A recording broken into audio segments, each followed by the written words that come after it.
ठरलं तर मग मालिकेच्या येणाऱ्या पुढील भागात आपल्याला बघायला मिळेल की दिवसेंदिवस सायलीला आता नवा भास होत आहे की तीच खरी तन्वी आहे।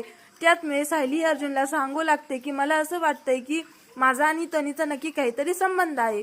तर अर्जुन म्हणतो की मी सुद्धा हे नोटीस करतोय, तन्वीच्या रिलेटेड सगळ्या गोष्टी तुला रिलेट करताय, तन्वीचं लहानपणीचं वागणं आणि तुझं वागणं अगदी मॅच होतंय।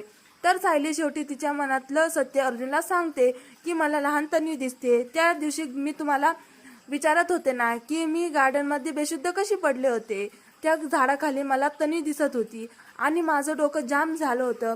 तर देवाकडे प्रार्थना म्हणताना सुद्धा सायलीला असं भास होतं की हे सगळं तिच्यासोबत अगोदर झालंय, तिला सारखे लहान तन्वीचा भास होतोय। तर रविराज घरी आलेला असतो आणि सायलीला शंभकृती म्हणताना बघून त्याला त्याच्या लहान तन्वीची आठवण येते। तो गोंधळतो आणि सायलीच्या रूपात जणू त्याला तन्वी मिळाली असते।